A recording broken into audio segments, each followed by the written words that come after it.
فريق لكادوغلي، ومبروك لأهلنا في كادوغلي أنه وصول القوات المسلحة إليه.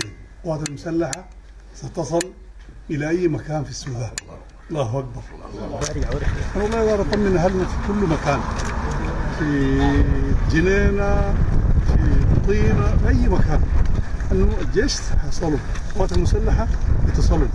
القوات المسلحة مسنودة للشعب السوداني ومسنودة لكل زول مؤمن، لأنه السودانيين عندهم قضية، بيدافعوا عن بقائهم، بيدافعوا عن وجودهم، بيدافعوا عن حقهم، لأنه هم يحموا نفسهم ويحموا بلدهم.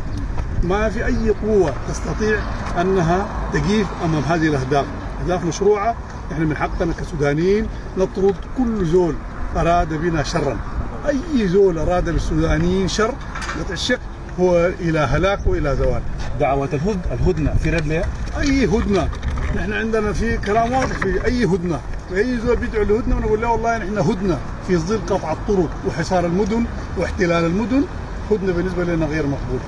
دوليا الآن في أي تقدم من الرباعية من أي وساطات أخرى؟ نحن والله أي دعوة للسلام بنستجيب لها، وأي دعوة لإيقاف الحرب بنستجيب لها، لكن إيقاف الحرب ليس على حساب دماء السودانيين، وليس على حساب ما أريق من دماء وأهدرت من أنفس. كل الأمور القاسية المر بها الشعب السوداني لن نفرط فيها، ولن نبيع دماءهم، ولن نهدر حقوقهم. أي هدنة، أي وقف إطلاق النار بنراعي لحاجات ناس لدينا اللي ماتوا واللي استشهدوا، ما عندنا كلام فيه مجاملة ولا فيه أي مدارة. نحن الهدنة، وقف إطلاق النار، كله نحن بنرحب به، لكن يجب أنها ما في هدنة تقوي العدو، ما في وقف إطلاق نار يسمح للميليشيا دي بأنها تقوم تاني على حيلها.